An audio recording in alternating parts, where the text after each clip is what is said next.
Je déclare la séance ouverte. La parole est à Monsieur Michael Edwards, directeur en exercice pour la lecture du palmarès. Monsieur Emmanuel Macron, président de la République, protecteur de l'Académie française, nous a fait savoir qu'il n'est pas en mesure d'assister à notre séance, mais qu'il souhaite adresser ses chaleureuses félicitations aux lauréats que l'Académie a choisi de distinguer. Nous ne dirions plus avec La Rochefoucauld qu'il y a une différence entre le goût qui nous porte vers les choses et le goût qui nous en fait connaître et discerner les qualités en s'attachant aux règles. Nous n'estimons pas qu'afin de dépasser une simple attirance envers un ouvrage, il nous faut demander à des règles universelles et immuables de nous en révéler les vrais mérites. Tout change et ne cesse de changer. On réinvente continuellement la poésie, le théâtre, le roman. On conçoit d'autres façons de philosopher, d'écrire l'histoire, car chaque génération a son expérience propre et habite une réalité différente. La langue se transforme également. Les Français ne prononcent plus, comme autrefois, presque toutes les consonnes. Ils ne placent plus, comme au Moyen Âge, la plupart des adjectifs avant le substantif. Si un peuple est orienté par sa langue, il la fait aussi évoluer selon les demandes du corps et de l'esprit. L'Académie est consciente de cette transformation continuelle grâce à son histoire, longue et toujours vivante dans sa mémoire, et aux grands personnages fort divers qui l'ont illustrée et qui semblent introduire dans leurs débats intemporels d'innombrables points de vue. Tout change et chaque écrit, nos lauréats le savent, est une aventure, un voyage vers l'inconnu. Tout travail authentique de l'esprit ouvre sur l'inédit. De la poésie à l'érudition pure, on assiste à l'apparition, à la lente mise en place d'un univers en grande partie insoupçonné. Du poète qui se meut parmi des figures, des émotions, des souvenirs vrais et faux, des bribes de phrases, dont la chair et la musique des idées, aux chercheurs examinant des hypothèses et des faits, nous trouvons très souvent là où nous n'avons pas cherché. Le travail de l'écriture est néanmoins une volupté que l'on éprouve seul, sauf dans la mesure où l'on sent la présence du lecteur futur, être fictif et quotidien, à qui on adresse une parole que l'on découvre en l'écrivant et avec qui on se promène comme dans un pays inexploré. Et la solitude, qui aboutit aujourd'hui à une reconnaissance publique et prestigieuse, s'accompagne en effet d'une joie certaine. Les critiques supposent que pendant la période des tragédies, Shakespeare était mélancolique, alors qu'en composant Hamlet, Le Roi Lear ou Macbeth, ne serait-on pas heureux comme tout?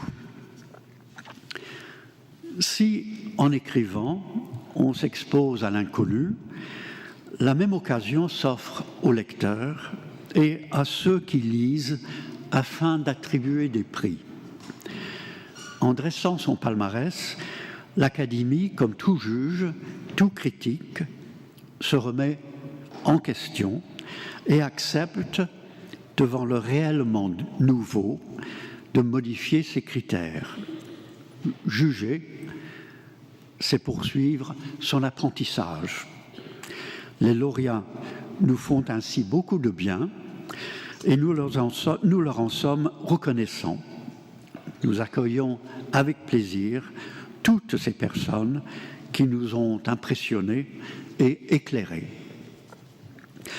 On n'écrit pas et l'on ne s'engage pas dans les autres activités que nous couronnons cet après-midi pour obtenir un prix, mais il est légitime d'en espérer un.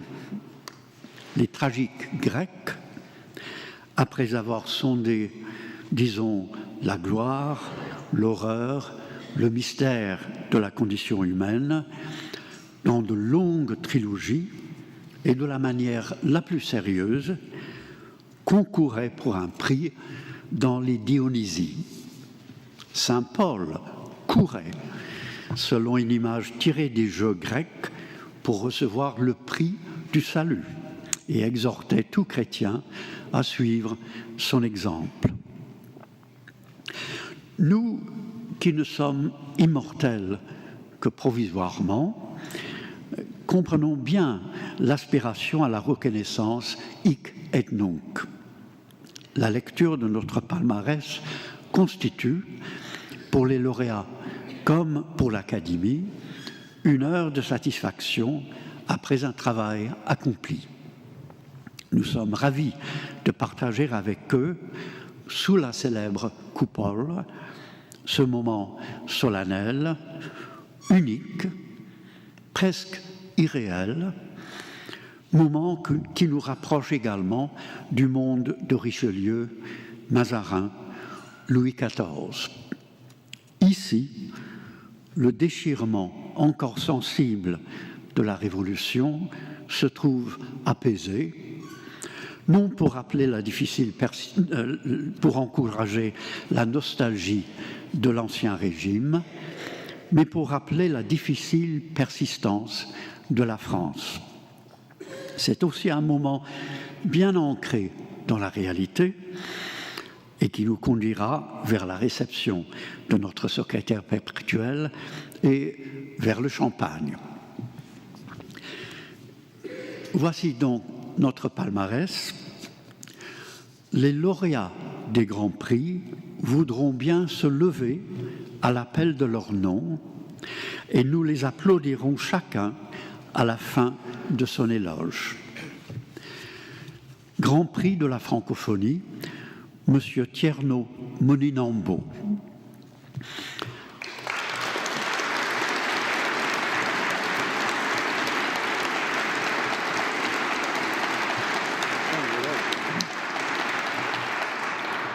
Je suis très heureux que vous ayez publié, Monsieur Tierno Moninambo, avant son éloge, mais je vous demanderai d'attendre la fin de l'éloge pour applaudir. Né en 1947 en Guinée, Tierno Moninambo a fui la dictature de Sékou Touré en 1969, a rejoint le Sénégal puis la Côte d'Ivoire pour y poursuivre des études de biochimie. Il a enseigné au Maroc, en Algérie et dans divers autres lieux avant de se consacrer entièrement à l'écriture. Arrivé en France en 1973, il est aujourd'hui retourné vivre à Conakry. Le thème de l'errance et de l'exil, celui de la quête d'une identité que l'on croit perdue, sont au cœur de son écriture, mais avec des cadres différents pour chacune des histoires qu'il raconte. La Guinée, Abidjan, Lyon, le Brésil. C'est à la Havane qui fait évoluer le personnage de son ouvrage « Les coqs cubains chantent à minuit », en Algérie, celui de son dernier roman « Bled ». Le roi de Caël, qui avait obtenu le prix Renaudot en 2008, n'avait, à ce moment-là, pas été très bien reçu en Afrique en raison du sujet colonial qu'il abordait. Mais comme le note M. Xavier Darcos, l'œuvre de Tierno Moninambo, qui comporte une douzaine de romans, fait l'objet d'une véritable reconnaissance, de plus en plus établie au fil des parutions.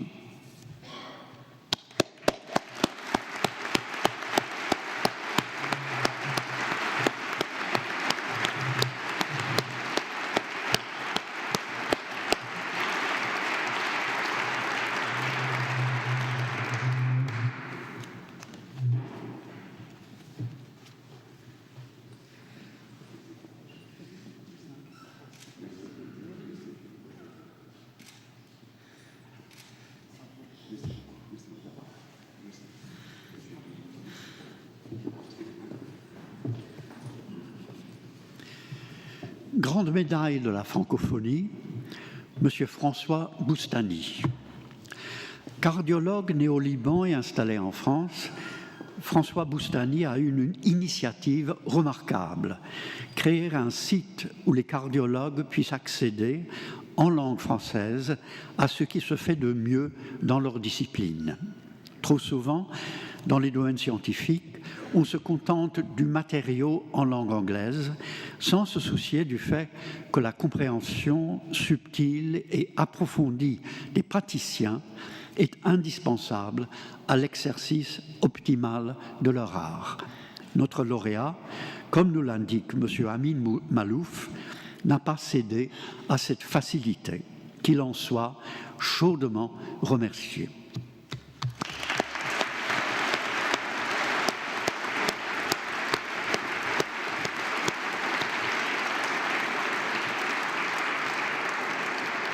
Grand prix de littérature, M. Charles Julier, pour l'ensemble de son œuvre. Charles Julier est auteur de théâtre, poète et avant tout prosateur. Après une enfance très douloureuse et son entrée comme enfant de troupe à l'école militaire d'Aix-en-Provence, il rejoint celle de Lyon, où il restera jusqu'à l'âge de 20 ans. Devenu écrivain, il évoque sans cesse son propre chagrin et témoigne de la douleur qui l'entoure. Si le noir prend toutes les formes dans son œuvre, c'est par la littérature qu'il se sauve. Et s'il concentre tous les malheurs dans ses livres, c'est pour nous permettre une écriture plus lumineuse. Il convient, comme l'affirme M. Dany Laferrière, que l'Académie française salue un écrivain de 83 ans à contretemps de notre époque de divertissement.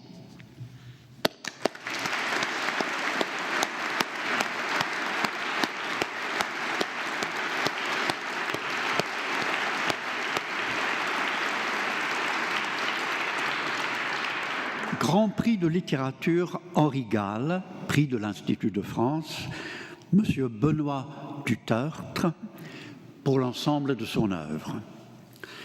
Entre romans et souvenirs, les tribulations d'un homme jeune, en colère contre son temps, et qui trouve dans la littérature, la musique et l'art des raisons de croire dans la vie.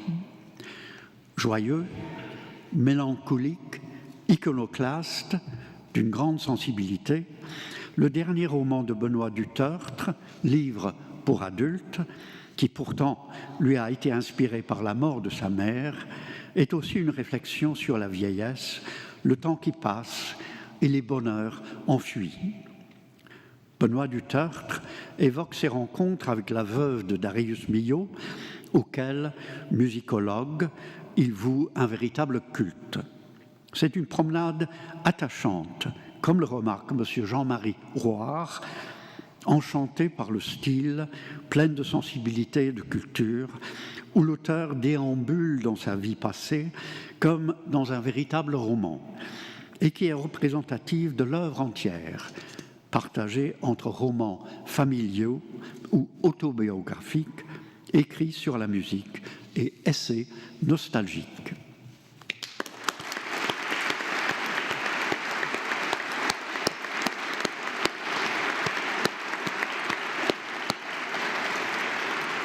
Prix Jacques de Fouchier, M. Dominique Cordelier, pour Le peintre disgracié. Le premier roman du conservateur en chef au cabinet des dessins du musée du Louvre nous fait découvrir, constate Madame Florence Delay, un peintre flamand du XVIIe siècle, Michael Swerts, et son itinéraire étonnant de Bruxelles où il est né et où il a appris beaucoup de langues, à Goa où il mourut, en passant par Paris où il tomba amoureux, Rome, la Syrie, la Perse. Dès le titre, Le peintre disgracié, dès l'exergue, on sait qu'il n'eut jamais la gloire des frères Le Nain, des Teniers, du Bamboccio, peintre comme lui de la vie familière, de vie minuscule, dirait Pierre Michon, encore moins la gloire de celui qu'il appelait le Seigneur Poussin. À travers ses voyages, paysages, conversations et rêveries, Dominique Cordelier tente de faire aimer Michael Schwertz pour mettre fin à sa disgrâce.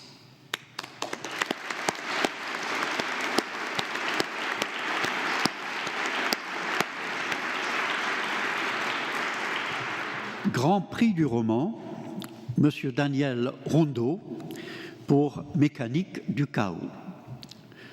Mécanique du chaos est le parfait exemple pour M. Frédéric Vitou de ces romans polyphoniques construits autour d'une dizaine de personnages dont les destins parfois indépendants les uns des autres se croisent, s'affrontent, s'attirent et qui finissent par tisser la trame même d'une époque.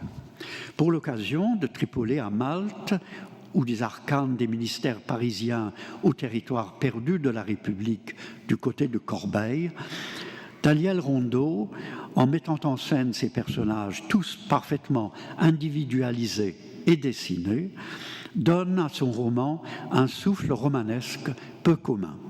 Mieux, il traduit avec une urgence et une lucidité terrifiée les conflits et les convulsions de notre époque autour de cette Méditerranée dont l'auteur, comme écrivain, aussi bien que comme diplomate, est devenu l'un de nos meilleurs analystes.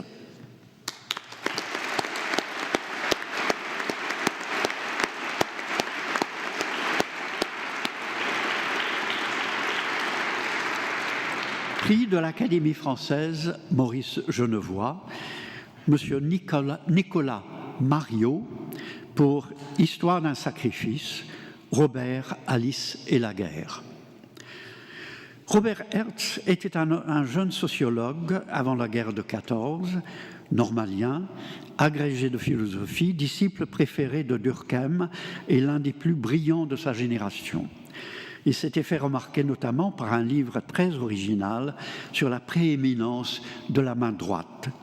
Sous-lieutenant, il mourut à 33 ans, en avril 1915, dans une attaque qu'il savait inutile. Nicolas Mariot, directeur de recherche au CNRS et spécialiste des combattants de la Grande Guerre, fait revivre cette personnalité exceptionnelle à travers, en particulier, son abondante correspondance avec sa jeune femme. C'est l'histoire d'une préparation morale au consentement patriotique, le chemin intérieur d'un intellectuel juif et socialiste pour aller au bout de ses idées, de son dévouement à la France, de son humanisme éclairé. Une étonnante illustration, comme le dit M. Pierre Nora, de la mentalité d'une génération prête à mourir pour la patrie.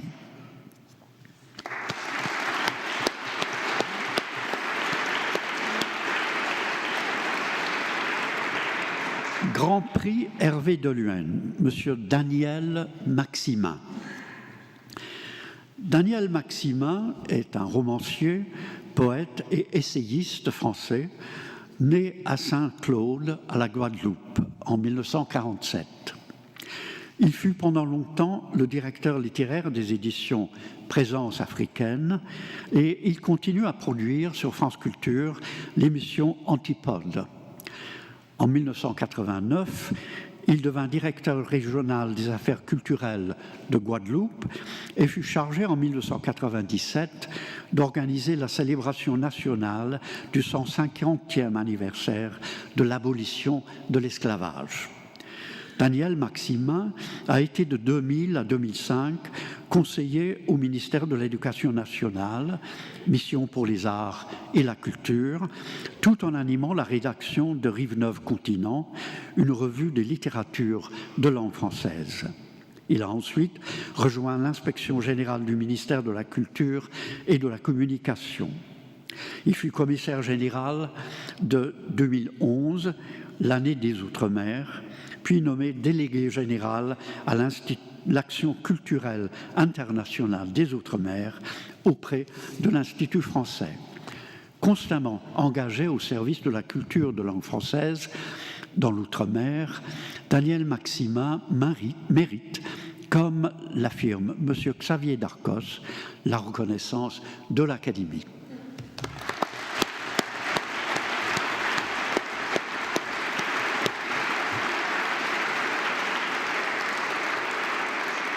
Grand prix de poésie, M. Anthony Phelps, pour l'ensemble de son œuvre poétique. Né à Port-au-Prince en 1928, Anthony Phelps, avant de se consacrer à la littérature, avait d'abord fait des études de chimie et de céramique aux États-Unis et au Canada.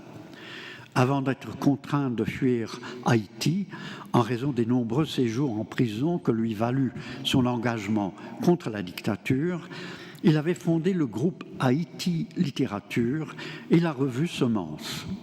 Établi depuis 1964 à Montréal, il mène une carrière dans le théâtre, à la radio, à la télévision, ainsi que dans le journalisme, tout en développant une œuvre variée, puissante, généreuse, qui aborde tous les genres.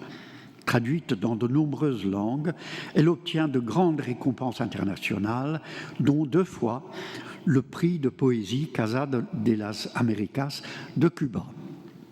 Comment résumer cette œuvre magnifique, se demande Madame Danielle Salnave, traversant l'histoire singulière et douloureuse de son île et témoignant d'une recherche insatiable et passionnée.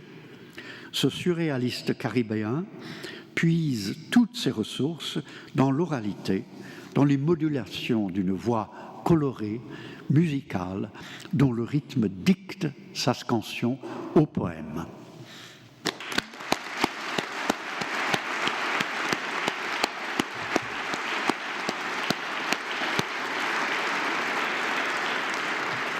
Grand prix de philosophie, M. Christian Jambet, pour l'ensemble de son œuvre, à l'occasion de la publication de son dernier ouvrage, Le gouvernement divin, Islam et conception politique du monde.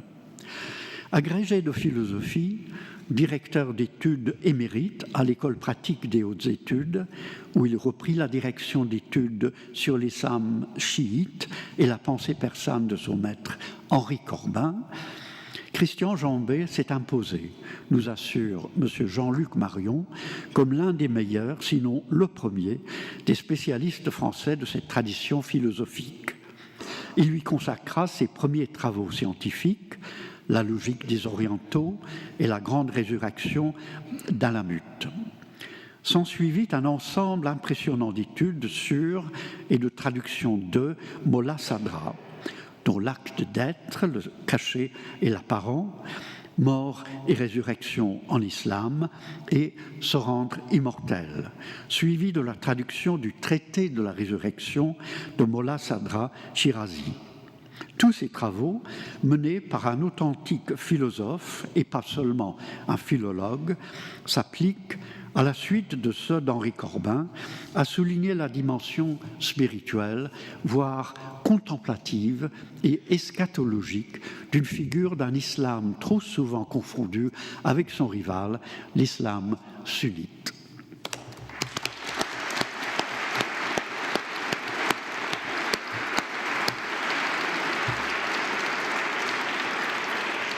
Grand prix Moron, M. Luc-Alain Giraldo, pour Dans l'œil du pigeon, évolution, hérédité et culture. Notre histoire est truffée de biologisme et de faux darwinisme, appuyant des atrocités impardonnables. À partir de ce constat, remarque M. Michel Serres, cet essai tente de rétablir les ponts entre les sciences naturelles et les sciences humaines. L'auteur propose une réflexion sur l'indéniable rapport entre l'humain et le monde animal et ses conséquences. Un lien biologique, mais selon une biologie qui se veut pertinente sans être pour autant déterministe. Il démontre au fond l'improbabilité et l'étrangeté de la vie elle-même. Quant à l'homme, serions-nous la première espèce à la fois biologique et culturelle? Cette culture, qui est au cœur même des préoccupations des sciences humaines, serait-elle d'origine biologique? L'auteur invite ainsi ses collègues de biologie évolutive et de sciences humaines à jeter ensemble les premiers jalons d'une nouvelle compréhension de l'éthos humain, ce singulier animal culturel.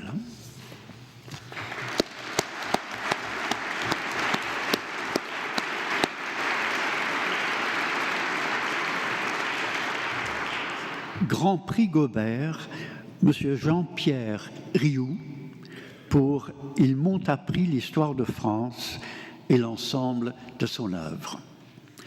Jean-Pierre Rioux est, pour M. Pierre Nora, un spécialiste éminent de l'histoire de la France contemporaine et un des artisans les plus actifs de l'essor de l'histoire culturelle. Il a une œuvre multiple, mais c'est surtout par une série d'essais très personnels qui s'est illustré. Ils vont d'une étude passionnée d'Erckmann-Chatrian à Au bonheur la France et La France perd la mémoire, aux 3 titres qui ont scandé les années récentes, La mort du lieutenant Péguy, Vive l'histoire de France, et cette année même, Ils m'ont appris l'histoire de France. Ce dernier est un beau récit d'apprentissage, un mélange émouvant d'égo-histoire et de lieux de mémoire personnelle, tissé à la grande histoire, le tout dominé par Michelet, Jaurès, Péguy, De Gaulle, sans oublier les plus proches, René Rémond et Jean-Louis Crémieux-Briac. Autant de modèles et d'héritages, autant d'inspirateurs de confiance dans une France d'unité et de rassemblement.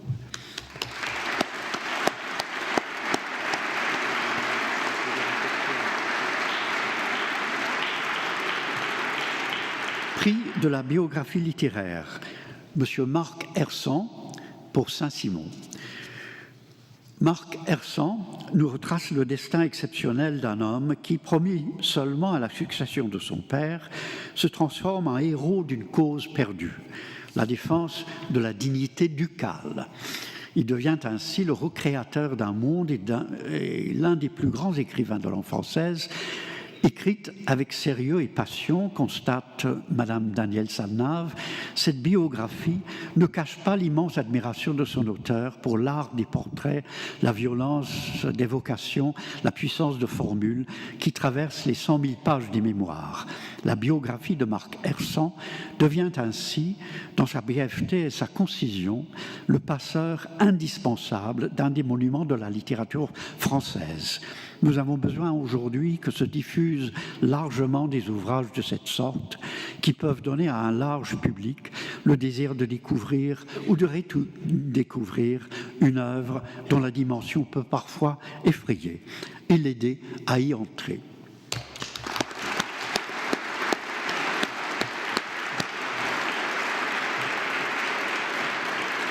Prix de la biographie historique, M. Bernard de Montferrand pour Vergennes, la gloire de Louis XVI.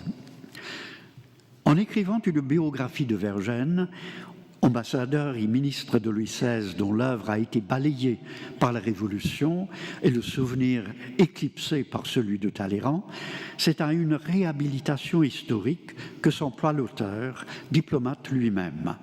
Il entend en effet montrer le succès d'une politique étrangère qui, faisant de la France une nation non pas tant combattante ou conquérante que garante des équilibres européens, assure sa suprématie, nous dit Mme Hélène Carrière-d'Ancos, notamment face à l'Angleterre qu'elle parvient à affaiblir.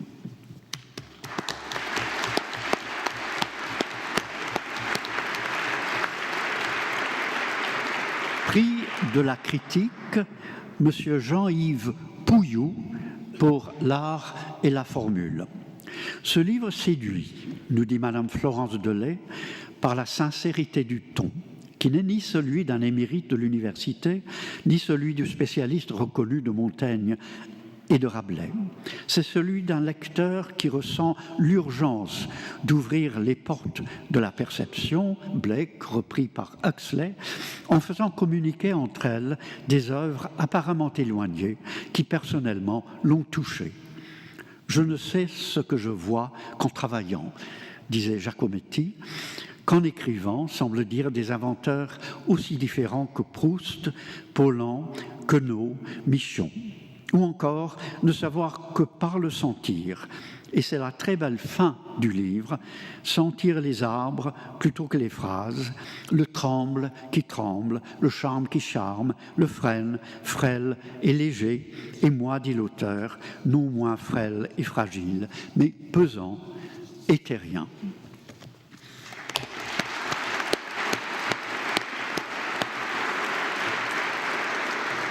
Prix de l'essai, M. Jacques Henrique pour boxe. La rencontre de Jacques Henrique avec le boxeur français d'origine guadeloupéenne Jean-Marc Mormec est le point de départ d'un livre sur la vie et les combats des grands pugilistes de l'histoire de la boxe. Georges Charpentier, Marcel Cerdan, Sugar Ray Robinson ou Mohamed Ali. À travers des épisodes de sa propre enfance et le portrait de ces figures glorieuses et déchues, Jacques Henrique aborde, constate Madame Danielle Salnave, dans une langue rapide, précise et directe, les grands thèmes de la violence, du racisme, du sexe, entre lesquels il décèle des connexions vertigineuses.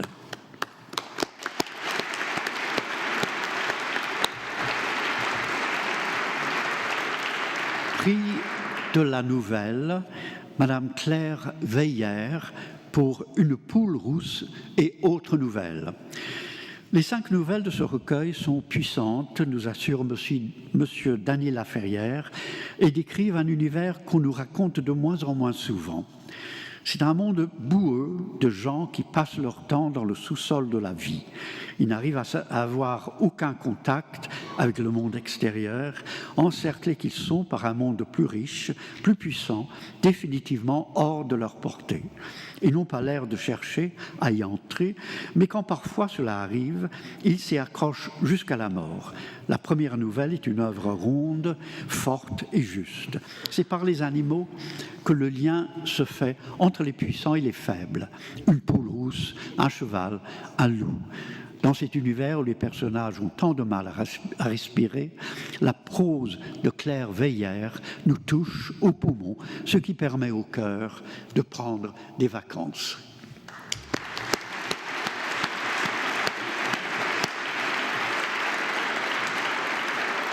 Les prix d'Académie sont cette année au nombre de 3. Ils vont à dont Jean-Éric Strauban de Saint-Éloi, bénédictin, pour son édition et sa traduction de l'ensemble des commentaires de saint Thomas d'Aquin aux épîtres de saint Paul aux communautés.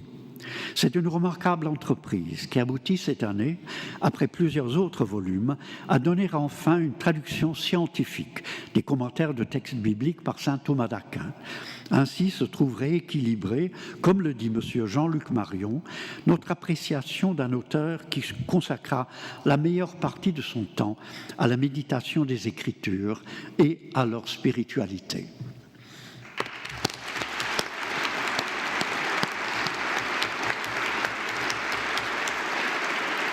Monsieur François Chapon, à l'occasion de la parution d'Empreintes sur un buvard, page de journal 1953-1989. François Chapon, pendant plus de 30 ans à la tête de la bibliothèque littéraire Jacques Doucet, a enrichi la personnalité de la bibliothèque et préservé la place majeure faite au surréalisme et aux livres qui illustrent le mariage entre peinture et poésie, révélant au public à travers diverses expositions l'aspect inventif des collections, dont la première évidemment est celle du grand couturier. Les pages de journal que nous saluons sont tout ce qui subsiste du journal que ce grand conservateur a tenu, un reliquat dont il s'explique, d'autant plus précieuses qu'elles font découvrir en direct les liens qu'il entretenait avec ceux qu'il aimait, ceux aussi dont il souhaitait la venue dans sa bibliothèque. Ces empreintes sur un buvard, titre modeste d'un témoin important, sont un cadeau, souligne Madame Florence Delay, dont nous remercions l'auteur.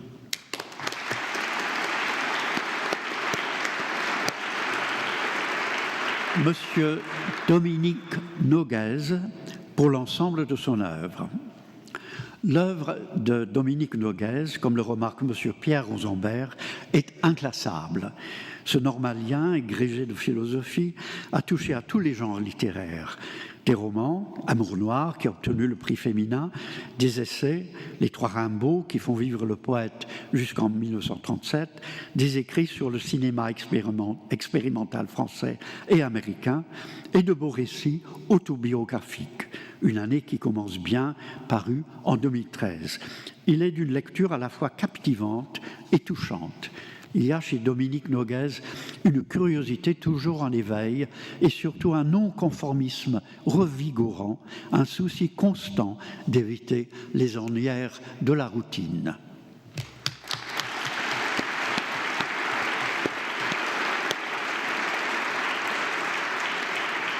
Prix du cardinal Grant, Père Jean-Robert Arbogast, pour l'ensemble de son œuvre. Jean-Robert Arbogast, directeur de la Revue catholique internationale Communio, dirige depuis un quart de siècle le prestigieux Institut Bossuet.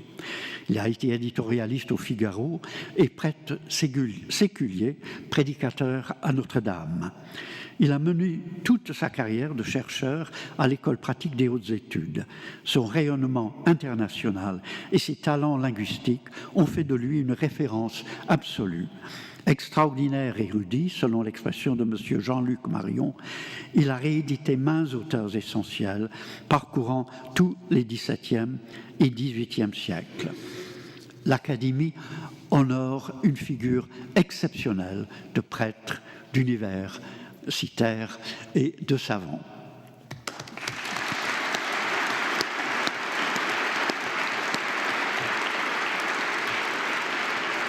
Prix du théâtre, M. Philippe Cobert, pour l'ensemble de son œuvre.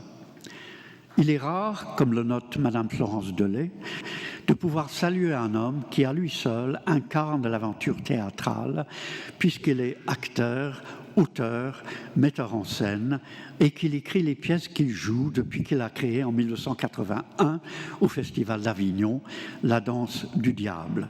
Cette pièce a engendré une étonnante suite, le roman d'un acteur qui est sa jeunesse ressongée, sa comédie personnelle. Il l'a jouée un peu partout et elle lui a attiré l'affection du public populaire au sens où l'entendait Jean Vilar.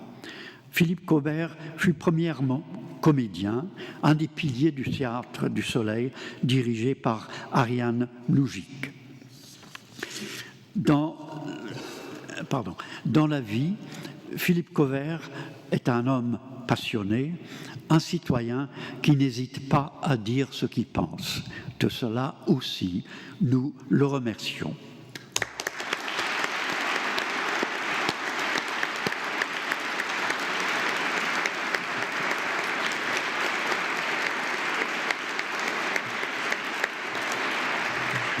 Prix du jeune théâtre Béatrix Dusan, André Roussin, M. Christophe Pellet pour Aphrodisia et l'ensemble de son œuvre.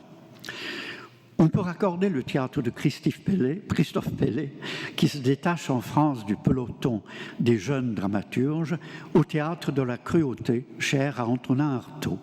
Ces personnages s'entrechoquent, selon la comparaison imagée de M. Angelo Rinaldi, comme des boules de billard sur le tapis de feutre, pour s'éloigner ensuite à proportion de cette violence.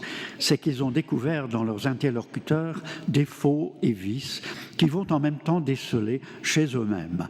Et malgré leur répulsion, une aimantation les ramène à leur point de départ, coupant leur texte de plaintes rêvées, respiration suspendue, lèvres entr'ouvertes, sans un mot parfois.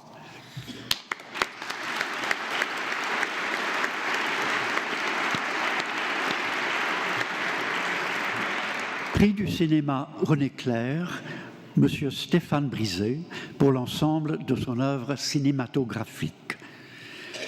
Sans être un protestant austère, dit Stéphane Brisé, la simple distraction, ça ne m'intéresse pas.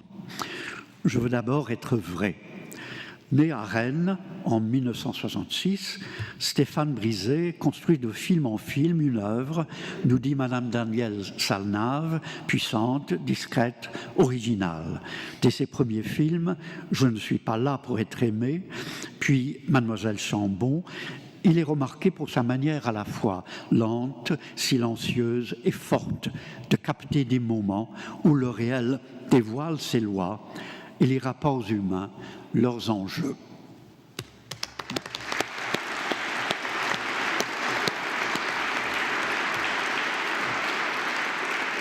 La grande médaille de la chanson française, Monsieur Gérard Manset, pour l'ensemble de ses chansons. Avec Gérard Manset, nous couronnons l'œuvre d'un mystère fécond, d'une légende fantôme de la chanson française, selon l'expression de M. Marc Lambron, délibérément invisible des médias, toujours présent par son talent polymorphe. Pionnier du rock symphonique en 1970, il donne, avec son dernier album, Opération Aphrodite, une variation sur des poèmes de Pierre Louis. Ayant collaboré avec Juliette Gréco, Jane Birkin, Julien Clerc ou Alain Bachung, il est le seul musicien français dont l'on puisse dire qu'il est à la fois lauréat du concours général, signataire d'une chanson intitulée Triste Tropique et auteur de divers romans ou albums photographiques. Entre Angor et Obock, entre les routes de Siam et l'abbaye de Fontevraud, il aime voyager en solitaire, mais c'est à un singulier pluriel, à un artiste protéiforme que notre compagnie rend hommage aujourd'hui.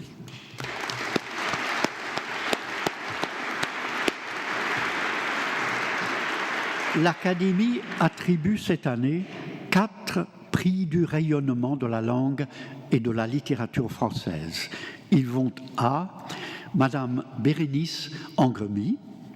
Bérénice Angremy est attachée culturelle à l'ambassade de France à Pékin, directrice de l'Institut français de Pékin. Tout en assumant cette charge importante, elle est devenue l'une des figures phares de la scène artistique contemporaine à Pékin. Elle est l'épouse de Yuan Gui, un des artistes les plus importants de l'avant-garde de l'art contemporain chinois, francophile, connu pour sa critique sociale et culturelle. Le rayonnement personnel de Bérénice Angremy et son action obstinée sur la longue durée, en profondeur, in situ, contribuent grandement au dialogue culturel et artistique franco-chinois dans le domaine des arts d'aujourd'hui et de la création contemporaine. Dans cette spécialité, elle est même devenue, comme l'affirme M. Xavier Darcos, une figure dominante, connue et estimée.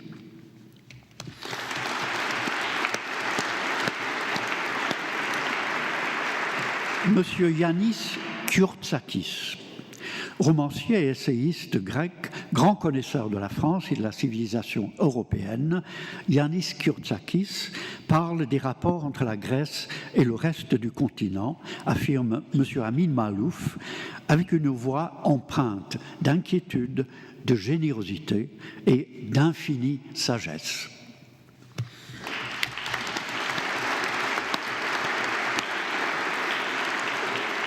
Monsieur Piotr Tcherkassov.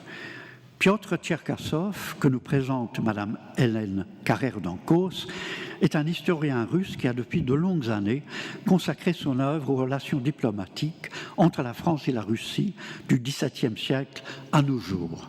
Ses recherches dans les archives diplomatiques des deux pays ont donné naissance à 6 volumes qui doivent aux qualités de rigueur de l'historien et à un talent littéraire incontestable de passionner non seulement les spécialistes, mais aussi un large public.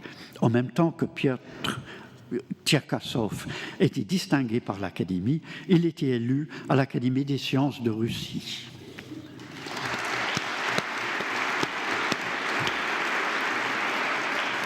Monsieur Edmond White, Romancier américain de grand renom, né à Cincinnati en 1940, Edmund White est également un amoureux de la France et, nous rappelle M. Amin Malouf, l'un des meilleurs connaisseurs de la littérature française. Il a consacré à Rimbaud, à Proust, à Jean Genet, des ouvrages qui font aujourd'hui référence.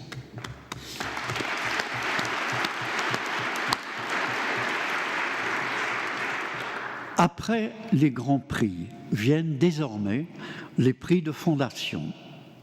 Les lauréats se lèveront également à l'appel de leur nom, mais je leur demanderai de bien vouloir accepter d'attendre la fin de la proclamation pour recevoir ensemble nos applaudissements. Prix de poésie, prix Théophile Gautier, M. Hervier Piekarski pour L'état d'enfance 2. Ce subtil recueil de poèmes en prose fait défiler, avec pudeur et nuance, les mouvements d'une conscience aux aguets. Ce lyrisme discret est très lumineux et les sensations sont effleurées comme réveillées, sans emphase ni artifice. La poésie reflète ici une voix et un regard qui palpent l'essentiel d'un art de vivre. Prix Heredia, Madame Flora Orima de Vatine pour Au vent de la Pirogia Tifaï Faï. Poète du déracinement culturel de la polyphonie, Flora Orima de Vatine est écrivain, compositeur, professeur, auteur de poèmes traditionnels en tahitien et de poèmes libres en français. Elle tente d'apporter une réponse à l'appel de ces enfants qui sont à la recherche de leur terre, leur identité, leur culture. Prix François Copé, M. Max Allot pour Si loin qu'on aille. On reconnaît en Max Allot un poète authentique, usant d'un langage retenu, épuré mais efficace, et fait entendre un chant où les instants présents font écho à des appels lointains, une vision ouverte dans laquelle cohabitent des thèmes apparemment contraires, absence et présence, attente et accueil, errance et espérance. Prix Paul Verlaine, M. Xavier Houssin pour L'herbier des rayons. Ce petit livre précieux que le ciel par-dessus le toit compte 36 jours et 36 poèmes du cœur de l'hiver au début du printemps. À chaque poème correspond la planche d'un herbier et le nom de la rue où la plante fut cueillie. Une suite mémorable de petites particules, de souvenirs épars. Prix Henri Mondor, M. Dominique Delpirou pour La mort de Mallarmé, écho français et étranger. Il s'agit d'un recueil de nécrologie de Mallarmé et d'études de fond, souvent inédites et pour la première fois réunies. L'ouvrage, savant et érudit, permet de voir émerger avec difficulté l'image de Mallarmé comme déchiffreur de nouveaux horizons. Prix Maïse Ploquin-Collant, M. Emmanuel Échivard pour La trace d'une visite. C'est sa première publication. La visite est celle devine-t-on de quelque chose comme l'être qui paraît dans chacun de ses poèmes discrètement émouvant comme un simple « tu ». De courts poèmes en prose, toujours en 3 parties, la dernière s'adressant à « tu » et éveillant la surprise. Une série d'apparitions d'autres choses, dans un rire, une angoisse, le vent dans les branches, le bois d'une table, une chute, la poussière. Prix de littérature et de philosophie. Prix Monthyon, M. Denis Lacorne, pour Les frontières de la tolérance. Livre précieux, à une époque où l'on a vu réapparaître l'accusation de blasphème et où le retour du religieux, la montée des fanatismes menace le projet émancipateur des philosophes. M. Denis Lacorne, en explorant l'histoire de la tolérance des modernes, qui prône de nouveaux droits, dont la liberté de conscience, nous fait redécouvrir cette grande tradition afin de nous rendre conscients de ses enjeux et de nous aider à mieux la défendre. Prix La Bruyère, M. Pierre Vesperini, pour Droiture et mélancolie sur les écrits de Marc Aurèle. Dans ce livre important, Pierre Vesperini revient sur l'image d'un Marc Aurèle considéré comme un philosophe stoïcien à part entière, alors que sa droiture n'est pas une philosophie du soi, mais une philosophie sociale. Pierre Vesperini remet ainsi en cause les lectures de Pierre Hadot et de Michel Foucault et nous donne un éclairage très nouveau et original sur les anciens. Prix Jules Janin, Madame Claire de Oliveira, pour sa traduction de La Montagne magique de Thomas Mann. Ce roman, œuvre d'un des plus grands esprits européens, fut mal traduit en 1931. Il est maintenant bien traduit et l'Académie est heureuse de couronner un travail sans doute coûteux en temps et en effort au service d'un chef-d'œuvre trop longtemps négligé. Prix Émile Faguet, Messieurs Pierre Masson et Jean-Pierre Prévost pour André Gide Oscar Wilde, deux immoralistes à la Belle Époque. C'est une très bonne enquête sur les rapports complexes entre les deux écrivains. Comment et combien de fois ils se sont rencontrés, quelle influence capitale a exercé Wilde sur Gide, comment l'opinion de ce dernier sur Wilde a évolué au cours des années. Tout cela est raconté et expliqué avec précision. Lumière est faite sur un chapitre important de l'histoire littéraire et morale du début du XXe siècle. Prix Louis Barthou, M. François Céreza pour Poupe. Poupe est le nom affectueux que François Céreza et sa sœur donnaient à leur père, dont l'écrivain nous livre ici le beau portrait. Tout sonne vrai dans ses réminiscences. On ne chante jamais aussi juste que dans les branches de son arbre généalogique, disait Cocteau. La formule trouve ici son plein sens. Prix Anna de Noailles, Madame Natacha Apana, pour Tropique de la violence. Ne t'endors pas, ne te repose pas, ne ferme pas les yeux, ce n'est pas terminé, il te cherche. Cette adresse anxieuse, ce ton haletant, c'est toute la manière de ce livre, œuvre puissante et tragique, plongée dans l'enfer d'une jeunesse livrée à elle-même sur l'île française de Mayotte, dans l'océan Indien. Il m'a fallu, dit-elle, 5 ans pour me débarrasser de tous les faux semblants et trouver le ton juste pour raconter cette histoire. Prix François Mauriac, Monsieur Jean-François Roseau pour La chute d'Icare. Sous une forme librement romanesque, l'auteur, âgé de 26 ans, raconte la vie héroïque d'Albert Préziossi, jeune pilote de l'armée française, qui parmi les tout premiers gagna Londres en 1940, puis combattit sur le front russe où il fut porté disparu. Le livre, bien documenté, porte en lui un véritable souffle romanesque.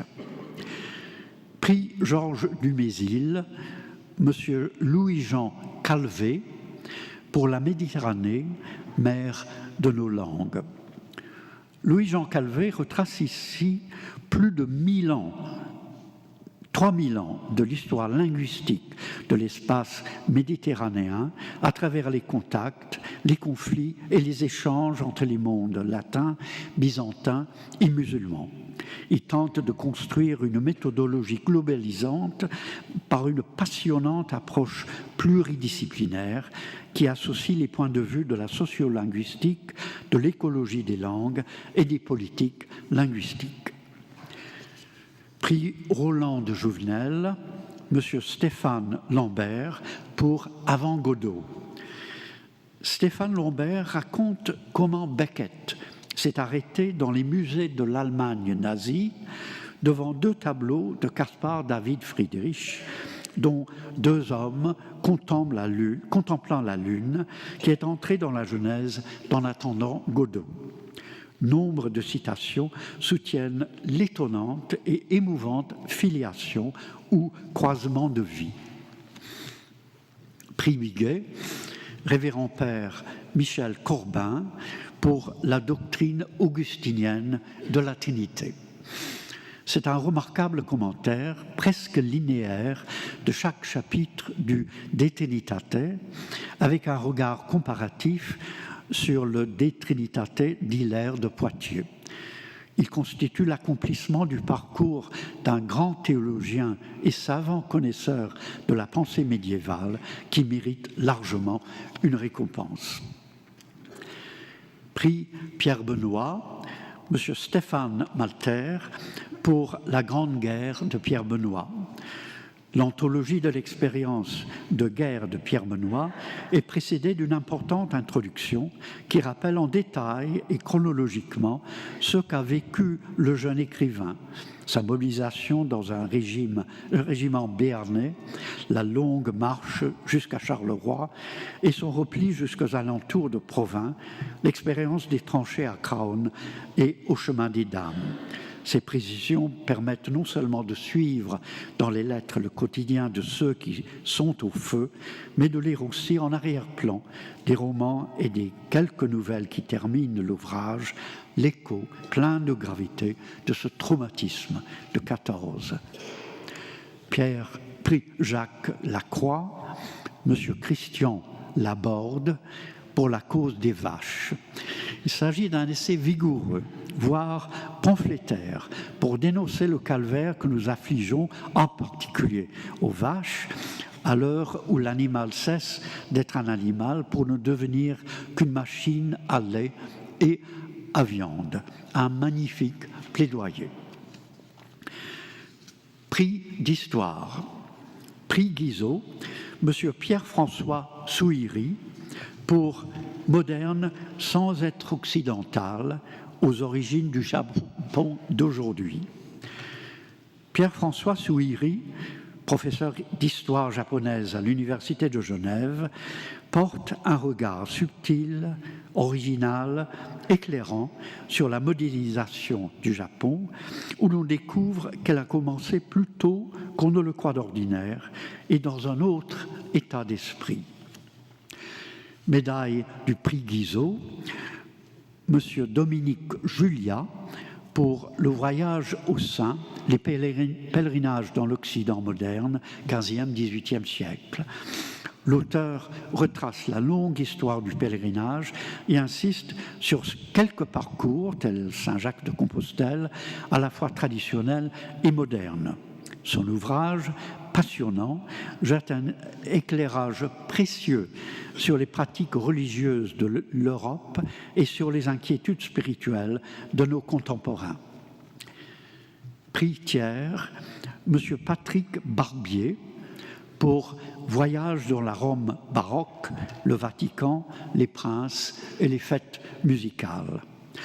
En étudiant pour la première fois la vie musicale à Rome pendant les siècles baroques, sous un angle à la fois musical, politique et économique, Patrick Barbier met parfaitement en lumière un aspect trop peu connu de la Rome des XVIIe et XVIIIe siècles. Prix Eugène Colas, Madame Fanny Causandet, pour Le rang, préséance et hiérarchie dans la France d'Ancien Régime. Fanny Causandet aborde le thème du rang et de la préséance sous un jour nouveau, faisant ressortir l'influence des critères d'ancienneté de la charge, de grade, de titre et de sexe. Il en ressort que sous l'Ancien Régime, la femme possédait un rang plus important que de nos jours. Médaille du prix Eugène Colas M. Dominique Khalifa, pour la véritable histoire de la Belle Époque. Dans un ouvrage aussi original et savant qu'agréable à lire, Dominique Khalifa étudie toutes les formes, mémoire, exposition, cinéma et autres, de la représentation de l'idée de Belle Époque. Son livre inaugure un type de recherche très prometteur, axé sur les expressions destinées à dénommer une période. Prix Eugène Carrière, M. Michel Hockmann, pour Colorito, la technique des peintres vénitiens à la Renaissance. Dans un ouvrage d'une grande nouveauté et d'une érudition impeccable, Michel Hockmann pose au sujet des couleurs utilisées par les peintres vénitiens de la Renaissance des questions inhabituelles sur leur fabrication, leur prix, sur l'origine des pigments, sur le choix des couleurs décidées par le peintre ou imposées par le commanditaire. Prix du maréchal Foch, M. Gérard Chaliand, pour Pourquoi perd-on la guerre? Un nouvel art occidental. Le géopoliticien Gérard Chaliand analyse avec justesse et lucidité le renversement stratégique qui s'est opéré entre les victoires coloniales des Occidentaux, pourtant inférieures en nombre, et l'échec de leurs armées suréquipées, technologiquement supérieures, dans tous les conflits contemporains, du Vietnam à la Syrie. Prix Louis Castex, partagé entre Messieurs Stéphane Demilly et Sylvain Champonnois pour Henri Potez, une aventure industrielle, et Madame Nastasia Martin pour Les âmes sauvages face à l'Occident, la résistance d'un peuple d'Alaska. Le premier de ces ouvrages est la biographie d'un ingénieur et industriel qui traversa le XXe siècle et y joua un rôle si important, y compris politiquement, que son histoire s'identifie non seulement avec celle de l'aviation, mais aussi avec celle de la France. Le livre de Nastasia Martin, anthropologue, est le fruit de 2 ans passés avec les Gwikin d'Alaska, dont la vie est fondée sur un rapport direct à la nature et qui font face aux bouleversements provoqués par le réchauffement climatique avec une faculté d'adaptation à l'éternelle métamorphose du monde qui pourrait nous servir de leçon. Prix Monseigneur Marcel, M. Florent Libral pour Le soleil couché, rhétorique sacrée et optique au XVIIe siècle en France. Dans un ouvrage de synthèse qui fera date, Florent Libral examine la problématique à la fois théologique, philosophique, rhétorique et artistique de l'optique comme image du monde et de son créateur, au moment où la science de l'optique est en train de changer de rôle dans les études de Galilée et de ses disciples.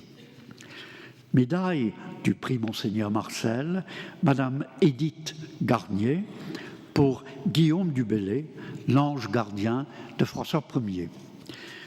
Vu pour la première fois de face, alors qu'il paraît d'ordinaire dans des travaux sur Rabelais ou François Ier, et passe derrière son frère Jean du Bellay, Guillaume du Bellay est présenté dans cette biographie comme celui qui définit pour longtemps la politique étrangère de la France et qui contribue fortement à la centralisation de l'État. Prix Diane Potier-Bress, M. Michel Kaplan pour Pourquoi Byzance ? Un empire de 11 siècles. Ce livre est tout à la fois une histoire de Byzance, une explication politique, religieuse, géographique, culturelle de cette histoire et une réflexion sur ce que l'Europe doit à Byzance en matière de civilisation et de droit. Un travail remarquable d'érudition, mais aussi de qualité d'écriture. Prix François Millepierre, Madame Marie-Françoise Passelez pour les premiers bâtisseurs de l'Église, correspondances épiscopales, 2e, 3e siècle. Recherche originale et concrète sur les fonctions réelles des premiers évêques chrétiens, sous la forme d'un dossier précis, érudit et objectif de leurs relations épistolaires. Prix Augustin Thierry, Madame Juliette Sibon, pour Chasser les Juifs pour régner, les expulsions par les rois de France au Moyen-Âge. En traçant l'histoire de l'expulsion des Juifs par les rois de France durant 3 siècles, mais aussi celle de leur rappel pour raisons économiques, Juliette Sibon soutient que ces décisions contraires contribuent activement à la construction de la monarchie et du royaume. Prix de soutien à la création littéraire, prix Henri de Régnier, M. Cierge Héroldi, après Rose Hanoï. Ce livre merveilleusement décousu est un étonnant voyage de couleurs vues dans des paysages, des tableaux, et de couleurs lues chez les écrivains, les ethnologues. Par les couleurs qui ressurgissent de la mémoire de l'auteur, l'émotion rejoint l'ivresse. Prix Amique, Madame Isabelle Spaak, après Une allure folle. Isabelle Spaak poursuit avec ce livre le douloureux retour vers sa mémoire familiale. Elle brode de déchirantes variations autour des portraits de sa grand-mère et de sa mère, avec une élégance lointaine et blessée, dans une écriture subtile et douce. Prix Motard, M. François Garde, après L'Effroi. François Garde raconte ici l'histoire d'un altiste qui, lorsqu'un chef d'orchestre, monté sur son estrade au début d'un concert au Palais Garnier, fait le salut nazi, quitte la fosse, suivi de tout l'orchestre. Commence alors une nouvelle vie pour celui qui devient célèbre comme l'homme qui a dit non. Les lauréats des prix de fondation sont désormais invités à se lever tous ensemble et nous leur rendrons hommage en les applaudissant.